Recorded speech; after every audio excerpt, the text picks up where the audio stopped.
তাহলে নিশ্চয়ই খ্যাতি ছিল বলেই তাকে সামনে এগিয়ে আসতে পেরেছে যে বিষয়বস্তু কাজ শুরু করবো। তারপরে আমি বললাম ডিরেকশন করতে আমি সরে অভিনয় থেকে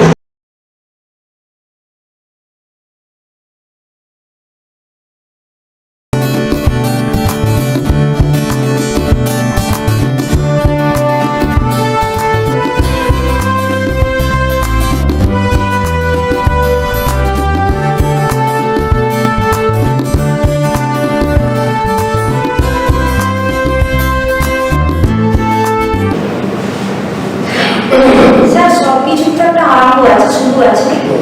তো আপনি অন্য কোনো কিছু না গিয়ে এই জীবনটাকে বেছে নিলেন কেন? এটার উপর আগ্রহটা হলো কিভাবে? ছোটবেলা থেকে কি?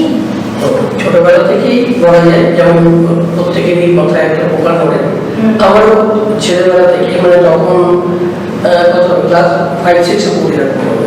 আমার ছোটবেলা থেকে বাড়িতে এরকম নিজে নিজে মূর্তি তৈরি করে পুজো করা, বাড়িতেই মানে ওই মার শাড়ি নিয়ে মানে টিফিন দিয়ে পর্দা কাটিয়ে স্টেজ বানিয়ে নিজে নিজে করে একা একাই অভিনয় করতাম। তো সেই থেকেই গ্রো করে আর কি। তারপর সবাই মানে ওই সময় থেকেই দেখতে পাই যে এই লোকটা নাটক করলো, তো পাড়ার কিছু ছেলেপুলে আমার বয়সী যাদের তাদের নিয়ে একটা অ্যানিমেশন রোল তৈরি হলো। তো এতে কি মা বাবার কোনো আপত্তি ছিল না উৎসাহ ছিল? আমার মা প্রবল উৎসাহ ছিল, মানে বাবা এরা বলতো যে আমি বাড়িতে যখন করছি বন্ধু বান্ধব জুটে নিয়ে এসে একসঙ্গে আজকে নাটক, এই নাটকটা লিখেছিল আমি ইনস্টার সকাল থেকে লেখা হচ্ছে, রিহার্সাল হয়েছে, আর যে সন্ধ্যেবেলা প্লে হবে, সব বন্ধু বান্ধব মিলে কার কি ভূমিকা। এবার আমার মা বিকেল থেকে বসে গেল কোথায় লুচি আনতে হবে, কতজন লোক আসবে, পাড়ার লোকেদের সব বাড়ি বাড়ি গিয়ে তাদের আমন্ত্রণ দেওয়া হয়েছে যে নাটক দেখতে আসবে। তারা সব চললে উঠোনের মধ্যেই সব ফতলঞ্চি পেতে মাদক পেতে দেওয়া হলো, তারা সব ভিড় করে নাটক দেখছে। আর মজা হয় আমার মনে হয় এটা উত্তর কলকাতার কোনো বনে উত্তর কলকাতা, আমাদের উত্তর কলকাতায় বাসিন্দা আমরা। আমার মানে সে অর্থে মানে বাড়িটি অনেক প্রাচীন বাড়ি, সেখানে আমাদের যৌথ পরিবারই ছিল। সেই পরিবারে দাঁড়িয়ে আমার মানে এইগুলোর একটা ধারণা বা এইগুলোর একটা আগ্রহ তৈরি হয়। আমার জ্যাঠামশাই ছিলেন, তিনি শিশির ভাদুরীর চালা আর কি, মানে শিশির ভাদুরীর সঙ্গে একসঙ্গে এটা করতেন। আর শিশির ভাদুরী আমার রক্তের মধ্যে শিশির ভাদুরীর একটাই আছে। আমার দিদিমার দিকে, আমার মানে বাবা বাড়ির দিকে শিশির ভাদুরী হচ্ছে আমার এক সম্পর্ক দাদা, দুশো। অতএব সেই রক্তটাও আমার শরীরে ব্যবহৃত হয়েছে, জানি না সেই কারণে কিনা। ছোটবেলা থেকে নাটক নিয়ে একটা এসে যা করবো নাটক নিয়েই করবো, যে কারণে কোনোদিন আমি কোনোদিন চাকরি করলে বা কিছু ধরনের এতে যাই। এই নাটক মানে পাড়ার থিয়েটার, সেখান থেকে স্কাউটের প্রথম থিয়েটার পড়া করতে করতে আস্তে আস্তে বেঙ্গল স্কাউট, সেখানে প্রথম ওই ক্যাম্প ফায়ার প্রথমে হতো। ক্যাম্প ফায়ারে আমি ছিলাম পুরো, আমি এবং বড়দের নিয়েও যাদের রোবট ছিল তাদের নিয়েও সব এক একটা করে দিনের শেষে ক্যাম্প ফায়ার যে বিষয়বস্তুগুলো আমি করতাম, এবং সেখানে আমার খুবই সবসময় ফার্স্ট হতো। সেখান থেকে ওই মানে সবাই দেখেছিল যে নাটকের আছে, এবং আমার বাবা বলেছে নাটকের বাইরে কিছু হবে না, ছেড়ে দাও ছেলেকে। তাহলে পড়াশোনার ক্ষেত্রে কি আপনি রবীন্দ্রনাথ থেকে নাটক নিয়ে পড়াশোনা? আমি মানে এর থেকে বিদ্যাসাগর থেকে গ্র্যাজুয়েশন করার পর পিওর সায়েন্স ছিল, করার পর ভাবছি কি করবো না। তখন আমারই এক বন্ধু সেখানে ডান্সে ছিল, রবি, ও আমাকে বললো তো বসে থেকে তুই তো তোর নাটকের একটা ইয়ে আছে, তুই চ রবীন্দ্রভারতী চ, ওখানে নাটকটি পড়ানো হয়, তুই বিস্তারিত করতে পারবি, তোর যা ইচ্ছে মনে ইচ্ছে সেগুলো পূরণ হবে এবং অনেক বড় জায়গা পাওয়া যাবে। সেই কারণে চলে আসে নাটক ডিপার্টমেন্টে। জোড়াসাঁকোতে তখন ছিল আমাদের বাড়িটা, পরে সেক্টরে জোড়াসাঁকোতেই পড়াশোনা করা, ওখানে নাটক নিয়ে এমএ করেছি। তারপর মানে মানে গবেষণা করছিলাম, সেটা মাঝপথে ছেড়ে দিয়ে তখন ফিল্মের মাথায় চলবে, এইটাই শেষ হয়, এবার ফিল্ম করতে হবে। তারপরে তখন সিরিয়াল বা ছবিতে জগন্নাথবাবু আমার পরিচালক গুরুদেব, তার কাছে নানা করতে করতে সেখান থেকে কাজ শেখা, ডিরেকশন ওনাকে অ্যাসিস্ট করতাম। স্ক্রিপ্ট লেখা দিয়ে প্রথম শুরু হলো আমার হাতে করি, তখন দূরদর্শনের প্রচুর কাজ হতো। আমার প্রথম সিরিয়াল সলিউশন এক্স বলে একটা, সেখানে জগন্নাথবাবু আমার প্রথম ক্যামেরার সামনে নিয়ে আসেন। তিনি আমার মেন্টর, তিনি আমার গুরু, সব কিছু হাতে কলমে যা শিখেছি ধরে ধরে তার কাছে শিখেছি। তিনি আমাকে এগিয়ে দেন এবং আপনার সাথে পরিচয়টা কিভাবে হলো? রবীন্দ্রনাথ ঘোষ পরিচয়টা হচ্ছে আমার রবীন্দ্রনাথের এক দাদা ছিলেন পীযূষ চক্রবর্তী, তাকে আমি আমার গডফাদার মনে করি। তিনি আমাকে নিয়ে গিয়ে জগন্নাথ বাবুর কাছে দেন যে এই ছেলেটির একটা লেখার প্রতি আগ্রহ আছে এবং ও কাজ শিখতে চায় এই জায়গাটা। জগন্নাথ বাবু আমাকে বললো দেখলো একটা ছেলে, ওর এনার্জি আছে, বলে পড়ে থাকতে পারবে।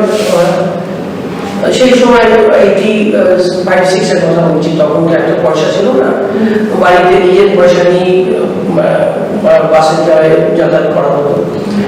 এমন অনেক দিন গেছে যে আমি খাওয়া জুটেনি, রাত দিন ওখানে পড়ে থেকেছি কাজ শেখার জন্য। তারপর করতে করতে একটা সুযোগ এসে যায়, সলিউশন এক্স বলে একটা টেলিফোনিক সিরিয়াল, সেখানে প্রথম সমিত চ্যাটার্জির সঙ্গে অভিনয় করা শুরু করা।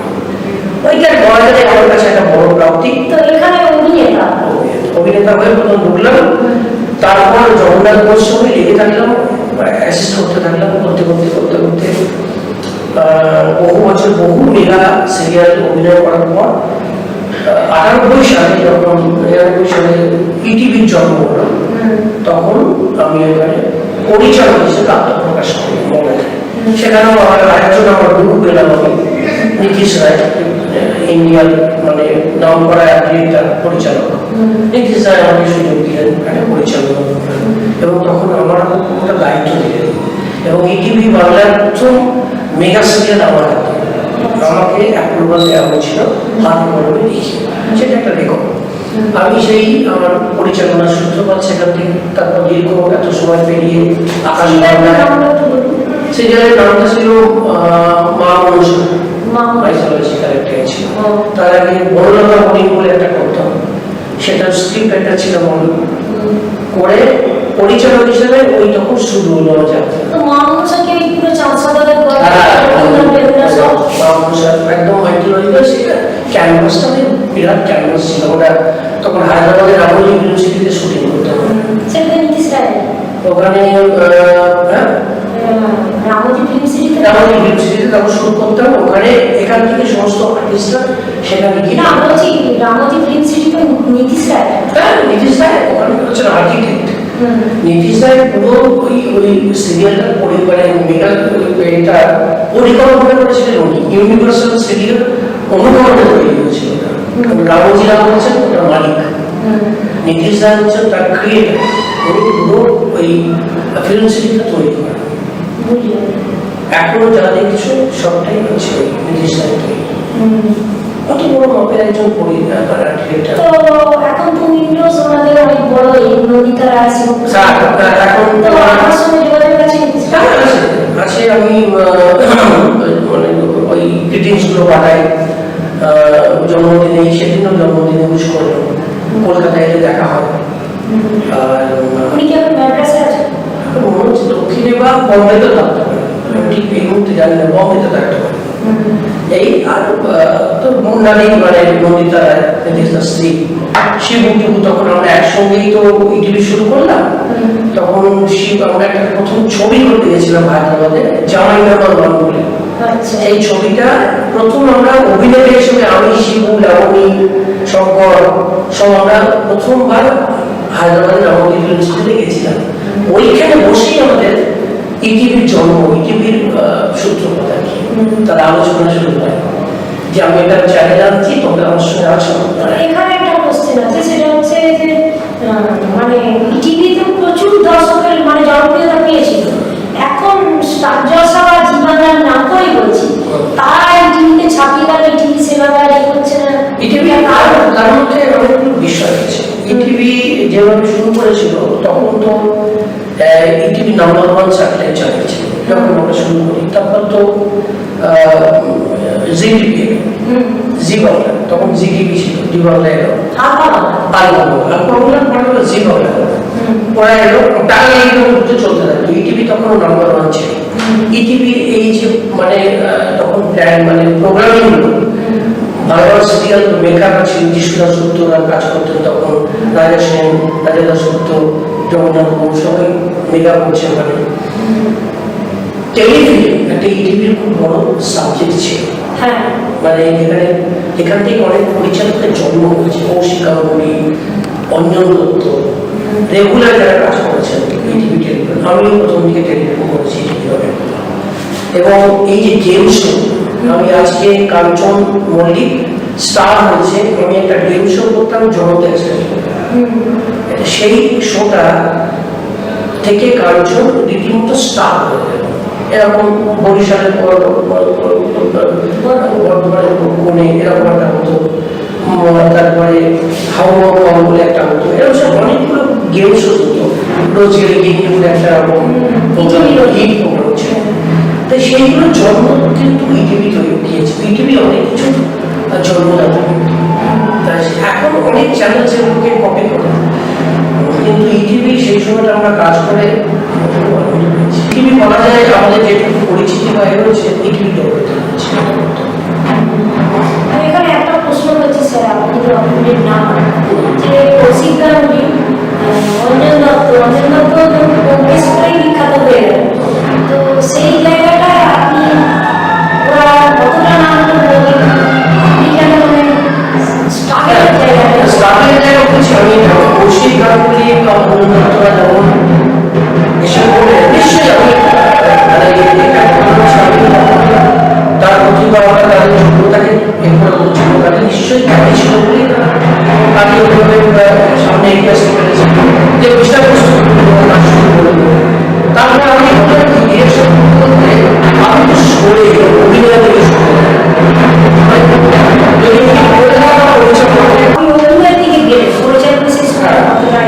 আমি ঘটনা হচ্ছে মানে হয়তো যদি একভাবে পড়ে থাকা যেত পরিচালনা, এবং ওরা তারপরে আরেকটা আলু করতো, যেটা সবচেয়ে বড় কথা, তখন ওই একটু হাত বদল নীতিশরাই চলে গেলেন বম্বেতে, এবং ইটিভির দায়িত্বভার মানে অন্য লোকের কাছে চলে গেল। সেখানে আমার নিজেই বলবো দেখ, সেখানে ওই যে তারপর যে তাদের সঙ্গে সক্ষতা তৈরি করা, কাজ করতে গেলে যেটা করা যায় সেটা হয়ে ওঠেনি আমার। তারপর ওরা কাজ করেছে, তারপর আমি আকাশে প্রচুর কাজ করেছি। আমি এরকম নয় যে আমি পরিচালনা থেমে গেছিলাম, আমি আকাশ বাংলায় প্রচুর কাজ করেছি, এবং মানে ওখানে পুলিশ ফাইলে জন্মদাতা আমি প্রথম কাজ আমার, এবং মানে যে ফর্মে কাজ হতো পুলিশ ফাইল সেটা তৈরি করেছি। তাহলে সেখানে সাহিত্যের সেরা সময়, সোম থেকে শনি, একাধিক কাজ করেছি প্রচুর। আমি একা না, সবাই কাজ করতে পারে সাহিত্যের সেরা সময়, এখনো হয়ে চলেছে না। আকাশ বাংলা একটা এমন একটা চ্যানেল যারা একটু অন্যরকম অন্য স্বাদের কাজ করতে ভালোবাসে। এই যে গতানুগতিক অন্যান্য মেগা যেগুলো হয় অন্যান্য চ্যানেলে, এই যে কেচ্ছা, এই যে কুটকাছালি এগুলো থেকে একটু আলাদা আকাশ বাংলার কাজ করে, একটু একটু সত্য ঘটনার উপরে এগুলো কাজ করে, মানে বেশি একটু একটু বাস্তব, একটু মানুষ, একটু মানুষ মাটির কাছাকাছি। আচ্ছা, ডিসাইড করতে গিয়ে আপনি কখনো বিক্ষোভের মুখে পড়েননি? মানে না, প্রচুর অভিজ্ঞতা আছে। একটা সত্য ঘটনা নিয়ে কাজ করতে গেছিলাম, কসবাতে একটি বাচ্চা ছেলেকে তার মাসি প্ল্যান করে মেরে দিয়েছিল, প্ল্যান করে নিয়ে গিয়ে, বিখ্যাত ঘটনা। আমরা সেই স্পটেই কাজ করতে গেছিলাম, এবং সেখানেই প্রথম একটা পুলিশ ফাইলে প্রথম একজন অভিনেত্রী আজকে এসে তার অনেক নাম সে স্বীকার করে, আমি না বলেছিলাম যে স্বীকার করে না, অঞ্জনা বসু প্রথম পুলিশ ফাইলে পাঠ করতে আসে আমার কাছে, এবং সেখানে ওই ওই ওই যে নেগেটিভ ক্যারেক্টারটি, ওই বাচ্চাটির মাসিক চরিত্র করেছে। আমরা যখন ওই লোকেশনে রিয়েল লোকেশনে নিয়ে গিয়ে শুট করছি, ওটা ওই হাউসিং এর ৫,০০০ লোক জড়ো হয়েছে। তারা বলছে ১০ বছর আগে আমরা মনে হচ্ছে যেন ফ্ল্যাশব্যাক দেখছি। এবার যখন পুলিশ, আমরা একটা মক এ করেছিলাম, পুলিশ ওকে টানতে টানতে নিয়ে যাচ্ছে ধরে, আমরা শুট করেছিলাম, পাবলিক চলে এসে ওকে ধরে ঝাঁটা জুতো দিয়ে মারছে, বলছে আমি তো মারা যেতাম, লোকে রিয়েল করছে। মানে এই একটা মজার একটা এক্সপিরিয়েন্স হয়েছিল। মানে এরকম একটা ঘটনা আছে, মানে গিরিশ ঘোষ নীলকর সাহেবের চরিত্রে অভিনয় করছিলেন, আর বিদ্যাসাগর দেখতে গেছিলেন। বিদ্যাসাগর এতটাই অভিনয়টা ভালো লেগেছিল যে সত্যিকারের নীলকর সাহেবকে জুতো ছুঁড়ে মেরেছিলেন, আর গিরিশ ঘোষ স্টেজের উপর সেই জুতো মাথায় দিয়ে বলে আমরা অভিনয় করবো। মানে এই আলিপুর কোর্টে গেছিলাম, ওই যে বান্টি হত্যা বলে একটা ঘটনা কেস হয়েছিল, সেখানে এই গব্বর মানে যে মানে মস্তান যে গব্বর এলাকার বিখ্যাত যে মস্তান, সে গব্বর ছিল, তাকে এজলাসে তোলা হচ্ছে, আমরা সেই দিন গিয়ে শুট করতে গেছি। গব্বর এরকম আসছে, আমরা গিয়ে মানে বাইক নিতে গেছি, ও দেখে বলছে একটা অদ্ভুত রকম একটা কিলারের চোখ আমি জীবনে দেখি। ও দেখে বলছে, বলে পুলিশ वाले कुछ नहीं करेगा, मीडिया पूरा आपको मार देगा।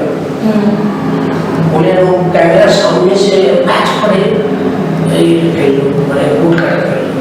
ও যাতে শরীরে না মানে ওই গায়ে ওই লুকটা আমি এখন বলতে পারি না। তারপর মেকআপ জেলে রামবাবু বলে একজন খড়গপুরের যে মাফিয়া, তাকে গিয়ে আমি মিট করেছিলাম, মেদিনীপুর জেলে গিয়ে আমি তার বাইক নিতে গেছিলাম। ওরকম ক্লিয়ার তাহলে আপনি যেটা সাংবাদিকের কাজ অনেক অনেক অনেক আমি যখন এগুলো এই কাজগুলো করতে ভালোবাসতাম, তখন একটা অন্যরকম, তখন বয়সটাও গল্প ছিল, ওই কাজগুলোতে একটু আনন্দ পেতাম।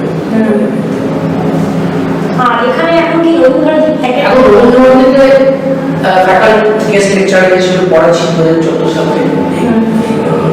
ফিল্মের বিষয়গুলো দেখি, acting before camera, ad making, videography. Sir ad making সম্বন্ধে আপনি একটু কিছু বলেন। অ্যাড মেকিং দেখো, ঘটনা হচ্ছে অ্যাড মেকিং আমি আমার ব্যক্তিগত জীবনে আমি প্রচুর অ্যাড ছবি বানিয়েছি, যেগুলো টেলিকাস্ট হয় এখনো মাঝে মাঝে। আমি নিজে অ্যাজ অ্যান অ্যাক্টর কাজ করেছি, অনেক অ্যাড রিসেন্টলি একটা করেছি এনজয় চিপস বলে একটা, যেটা টিভি নাইন বা এমনিতে দেখানো হচ্ছে। অ্যাডের একটা মজা আছে, অ্যাডে হয় কি ওইটুকু সময় সীমাতে একটা গল্প বলে দিতে হয়, তো মানে একটা ট্যাগ লাইন হয়, মানে বিখ্যাত বিখ্যাত হয়, এবং জিঙ্গলগুলো হয়, একটা গান হয়, গানের অনুসরণ করা হয়, সেটা বিখ্যাত হয়। এই যে সৌরভী তোমার ডিসেপ্টিভ রিম্বল, তো এখানে বলে একটা হ্যাঁ, এরপর মোহন চপা, এই যে বিধুপর্ণ বসে গেছে, এই বিখ্যাত অ্যাড মেকাররা, এই অ্যাড তো হয় কনসেপ্টের। স্যার ওই যে ম্যাগি অ্যাডটা হয়েছিল, খাই খাই করলাম এসো বসো আগারে 2 মিনিট লাগে ম্যাগি করা যায়, এরকম যে এই ক্যাশ লাগে, দেখো তোমার মনে আছে গুনগুন করো, এইগুলো এই হচ্ছে একটা প্রোডাক্টটা কি সেল করার কারণ হচ্ছে তোমার প্রোডাক্টটা তো অর্ডিনারি একটা প্রোডাক্ট, কিন্তু ওই তোমার মানে ক্যাশ লাইন বা বানানোর গুণে, মানে ওইটা পরিবেশনার গুণে একটা বিখ্যাত হয়ে পরে প্রোডাক্টটা চলতে শুরু করে দিয়েছে। হয়তো প্রোডাক্টটা এমন কিছু আপরি নয়, কিন্তু তার বিজ্ঞাপনটি এমন চমৎকার রয়েছে, লোকে একটু বাজিয়ে দেখি, ওটা একটু কিনে দেখি, এই আর কি।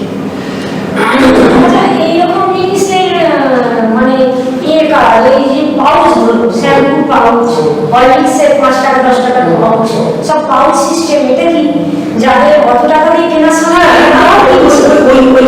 মানে মধ্যবিত্ত বা নিম্নমধ্য তাদেরকে দরকার থাকে, তারা একটা করতে পারেন, একটা বড় কন্টেনার, একটা বড় কেনা দিনে 300-400 টাকা দাম, যদি আমি পাউচে কয়েকটা স্বপ্ন পূরণ হল, কি মানছি আমি বিখ্যাত শ্যাম্পুর একটা পাউচ, কাজটা তো একই, প্যাকেজিং হয়তো আলাদা, সে তার মধ্যে করে কিনছে 5 টাকা কিনতে পারে। তো আপনি যখন অ্যাড কার্ড প্যাকেজিং কি এরকম কিছু আছে, যেমন ডেল কার্নেগির একটা লেখায় পড়েছিলাম যে একজন তখনকার দিনে ইংল্যান্ডে 20 টাকা করে আঙুর বিক্রি করেছিল। ডেল কার্নেগি ওই বিক্রেতাকে বললো তুমি আঙুরটা সুন্দর প্যাকেটে উনি রঙিন কাগজ দিয়ে খাওয়ার মধ্যে বিক্রি করে, ওটা 80 টাকা 100 টাকায় বিক্রি করে। প্যাকেজিং কিচ্ছু প্যাকেজিং, এটা বললাম প্যাকেজ সবটাই প্রোডাক্টটা তো ভেতরের বস্তুটি খুবই নিম্নমানের হতে পারে, মধ্যম মানের একটা প্রোডাক্ট, সেটা প্যাকেজিংটা এমন চমৎকার করেছে না, মানে দেখে তোমার মানে যখন লোকে দেখছে সুন্দর ঝকঝকে একটা মুখ, ভেতরে কি আছে বস্তু দিচ্ছে না, কিন্তু আগে কি দেখছে তখন তো কাজ কি হয়ে যাচ্ছে আসলে প্যাকেজিং সবটাই হচ্ছে মূল। তো আপনার বিখ্যাত অ্যাডভার্টাইজ এরকম কয়েকটা বলুন।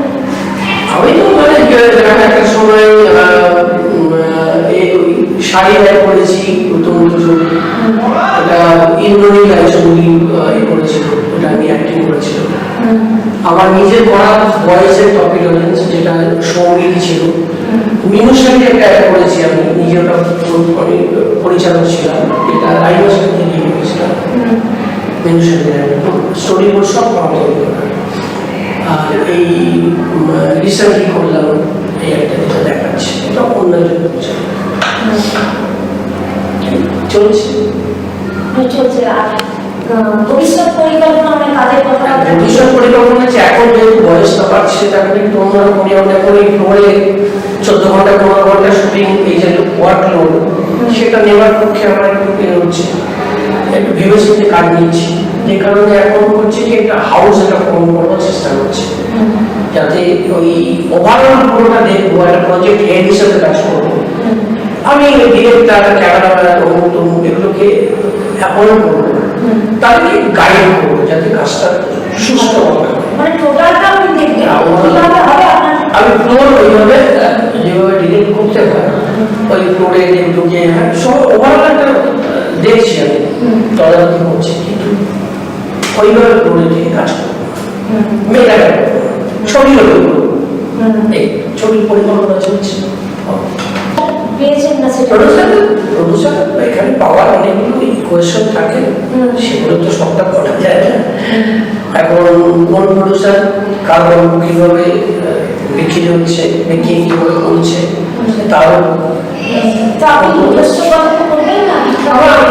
আমি যতগুলো কাজ করছি কিন্তু আমার নিজের স্ক্রিপ্টেই কাজ করছি, নিজের স্ক্রিপ্ট। আমার সেই ভরসাটা আমি নিজের উপর আছে না এরকম কিছু নেই যে যেমন বিখ্যাত মানে লেখকদের লেখা নিয়ে তারা সাহিত্য নিয়ে খুবই পছন্দ।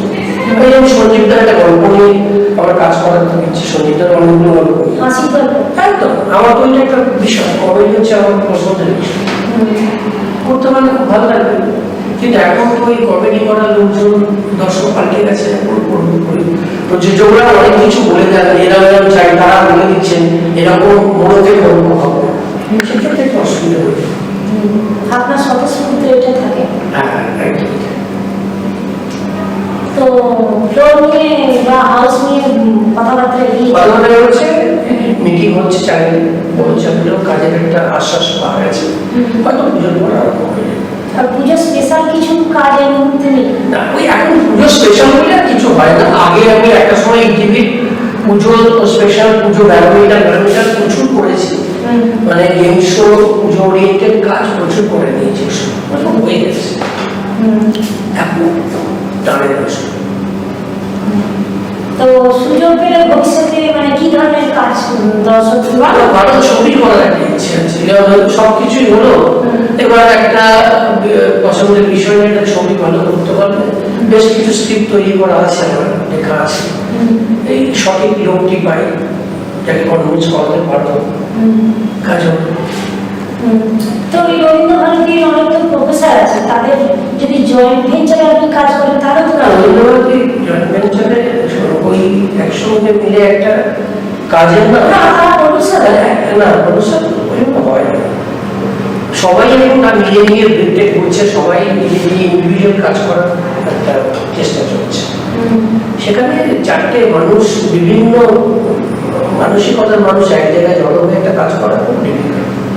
মতভেদ যেটা নিয়ে কাজ করার সমস্যা, সে নিজে যদি সরকার ছবিটা নিজের ভাবনা। Thank you. তোমাদের চ্যালেঞ্জ ভালো ভালো ছিল। আমরা আবার আপনার নতুন ছবি করতে আসবো, সমস্ত আমাদের অবশ্যই অবশ্যই আমি আছি তোমাদের পাশে। আপনারা সাবস্ক্রাইব করুন চ্যানেলটি।